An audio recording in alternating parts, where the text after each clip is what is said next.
Taylor Fritz, you've definitely earned a new fan in me. Hey, my name is Christian Bassnight and welcome to Christian's Court, where I cover tennis from all angles. We are almost through the first week of the 2024 Wimbledon Championships, and there's been a lot of drama both on and off the court. Before I talk about the actual results, I want to highlight some mess involving the top-ranked American right now, Taylor Fritz. On Thursday, Fritz beat Frenchman Arthur Rinderknech 6-3, 6-4, 3-6, 6-4 on court 12. The pair had some beef dating back to last year's Roland Garros as they played in the second round on Suzanne Lenglen.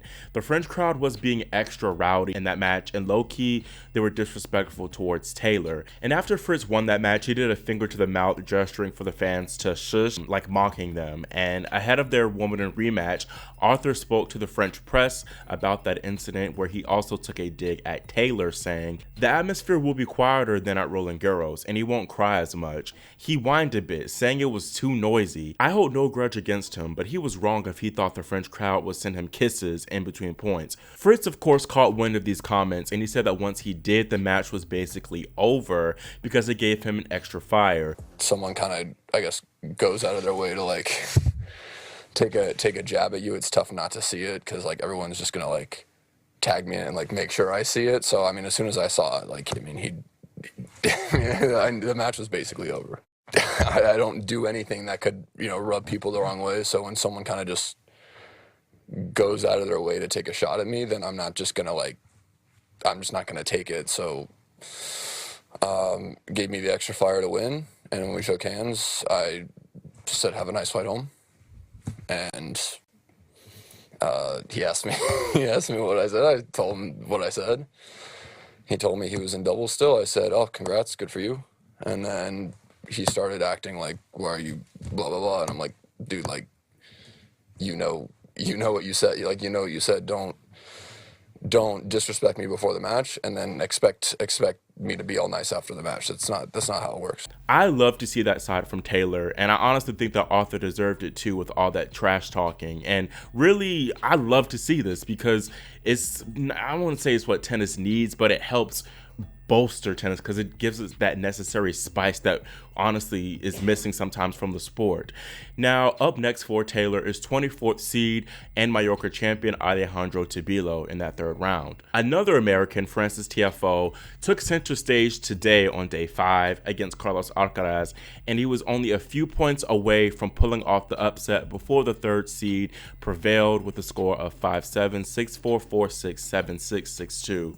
Honestly, it surprised me that Frances even pushed Carlos this much as he did, because this season has been a mess for the 29th seed. I think him coming back from 2-0 in the opening round match against Matteo Arnaldi for sure gave him a lot of confidence, and it showed out there on center court. He played his best brand of fearless tennis. It was coming in and attacking a lot and really making life very uncomfortable and very challenging for the defending champion. Tiafoe also did a great job of staying with Carlos early in the early moments, as Alcaraz, he did go up that early break to go up 4-2 and was close to consolidating and going up 5-2, but Tiafoe broke right back and then ultimately stole the opening set, which helped a lot in the long run, gave him a lot of confidence to where he believed he could win the match.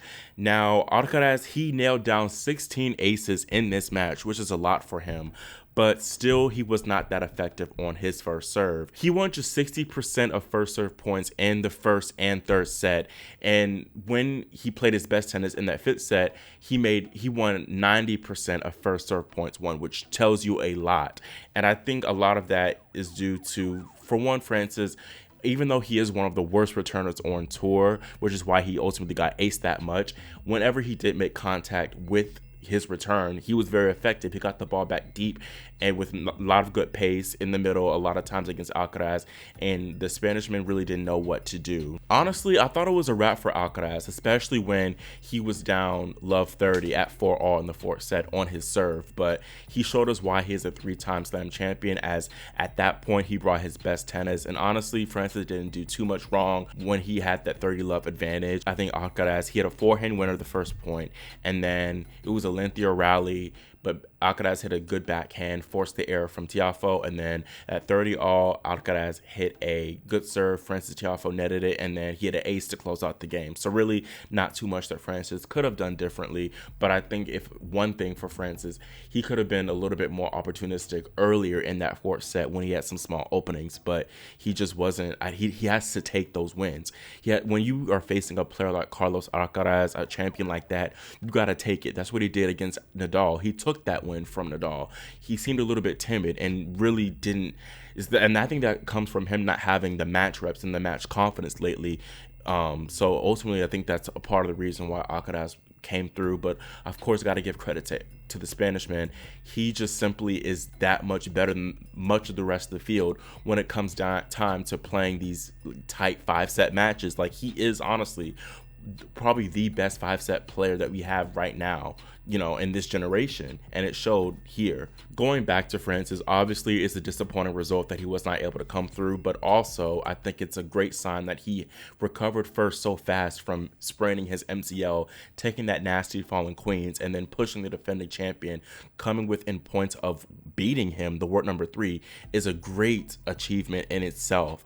And I think that Frances will take a lot of confidence and solace into the summer hardcourt swing, and hopefully he will be able to rebuild and get another strong result at the US Open too. Now, focusing on the tournament, 4 men in the top half are into the 4th round and are still awaiting their round of 16 opponent. Carlos will face the winner of 16th seed Hugo Humbert and Brandon Nakashima. Humbert leads Nakashima 2-1, and they're at a tiebreaker in the 4th set. American Tommy Paul got an excellent straight sets win over Alexander Bublik and is guaranteed to get an unseeded opponent in the 4th round, as he could get Italian Fabio Fognini, who beat Casper Ruud in round 2. The Italian Fognini leads Roberto Bautista Agut 2-1. Grigor Dimitrov scored a straight sets win, dominating Gael Monfils 6-3, 6-4, 6-3. The Bulgarian is likely to play Daniil Medvedev in the 4th round, as Medi leads Jan-Lennart Struff 6-1, 6-3, 4-6, 1-all.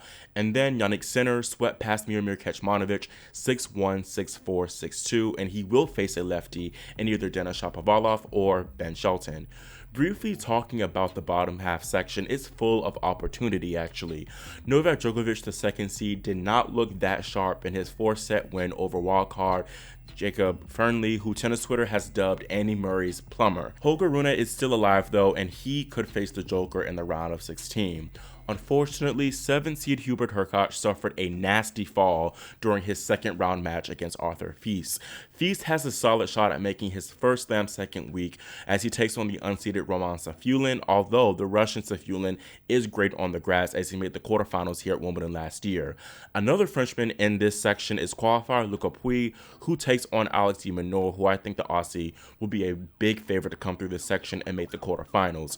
Alexander Zverev's section is the most impressive to me in this bottom part, as the 4th seed German will take on 2022 semifinalist Cam Norrie. Taylor Fritz and Alejandro Tabilo, of course, are due to square off. Conversely, the weakest section, rankings-wise, is led by 25th seed Lorenzo Musetti. Keep an eye out, though, for 6'8" Giovanni Impeggi-Petitcard. I think the 20-year-old Frenchman has a great shot at making the quarterfinals, which I'd love to see. Transitioning to the women's side, speaking of opportunity, by the way, the bottom half is brimming with it, as an unseeded player will make the semifinal. Emma Raducanu will be the favorite to do so in my opinion. The British wildcard got a very impressive 6-2, 6-3 win over 9th seed Maria Sakkari. Raducanu is definitely playing more to her 2021 US Open slam winning form, hitting the ball with more conviction, constructing the points very well, serving nicely, serving well, and absorbing pace excellently, which works just is great for her on the grass. All good things are a great recipe for the grass success. A woman predictor ahead of the Sakkari Raducanu match had Sakkari, I think, as a 72% favorite. And those people just definitely don't follow the tour like they should, because if you know something about Maria Sakkari is that she's horrible at the slams. I say she's horrible at the slams because she has not made a slam second week, which is insane to me, in nearly 3 years. The last time she made a slam second week was at the 2022 Australian Open, and she's still somehow ranked inside the top 10. She's been ranked inside the top 10 for nearly 4 years now, which shows you, like, yes, she does perform well decently in the other tournaments, but still, she's leaving so many points off the table by losing in the first week of slams. Like, it's just utterly insane to me. I'm definitely going to be making a video about that because it's mind-numbing to me. But anyways, like, it's honestly sad for me to see because it's a clear mental block for Maria when it comes to the slams, and it's ridiculous because there's no reason why she lost to Raducanu 6-2, 6-3. Like, Raducanu is a great player, she's a slam champion, but still, Sakkari is a great player in her own right, and definitely this match should have been more competitive than what the scoreline entailed. Sakkari had a lot of break looks and opportunities to win more games than she did, but there's one factor of Raducanu simply being too clutch and playing the big points the best, which she did once again at the 2021 US Open, which is why she was so successful, not dropping a set there. But two, gotta talk about Maria. She just was not playing those big points as a big player. She was far too passive there, and Raducanu took full advantage. Anyways, it's good to see a slam champion like Emma back in form. It's really just good for the sport to have her playing well because she has the potential to be a big star, and I think that she can draw a lot of people to the sport. I think that she will be the massive favorite in her fourth round as she faces qualifier Lulu Sun, as I like to call Lululemon. Lulu Sun beat Xinmin Zhang in the opening round, and she just beat Chinese woman Lin Zhu. Our other unseeded fourth round will be between Paula Badosa and Donna Vekic. Badosa notched a big win over Eastbourne champion Daria Kasatkina, taking it 7-6, 4-6, 6-4. Vekic, meanwhile, outlasted the 28th seed Diana Yastremska with a score of 7-6, 6-7, 6-1. I know that one will be a battle for sure. It's going to go 3 sets, but I will favor baddie Badosa to come through there and make the quarterfinal. Meanwhile, we will have a battle between the biracials with Jasmine Paolini taking on Madison Keys. Both women got excellent straight sets wins over Bianca Andreescu and Marta Kostyuk respectively. I picked Maddie to make the final, so I will stick with her here to come through in that match. I do think her bigger game will put her through to the quarters yet again, but there are times where Maddie can be a little bit error prone, and I think Jasmine, she's a steady player and can for sure take advantage of a potential rough patch from Keys. And then there's an all-American clash between Coco Gauff and Emma Navarro. I honestly am very glad that Coco is playing a somewhat challenging seeded opponent because she's been getting a lot of unnecessary lashings on Twitter from her haters who say that, oh, once again, Coco gets an easy draw, and she did have to face a British qualifier in Sonia Kartal, who she beat 6-4, 6-love to reach the fourth round. But honestly, watching that match, Kartal played decent. She played well. I want people to remember, you go deep in a slam for a reason. Yes, you might be unseeded, but still, that's still a grand slam, and I think people also fail to realize that Coco, she can beat just about anyone on tour except for Iga Świątek. But I don't want Coco's lopsided head-to-head against Iga to distract y'all from the fact that she's a dang good player, and y'all better put some respect on her name. But anyways, talking about this match with Navarro, I do favor Coco to come through there. Navarro, she has been playing relatively well lately. She beat Naomi Osaka in the second round 6-4, 6-1 before coming through and getting her revenge over Princess Diana Schneider, taking their match today in 3 sets.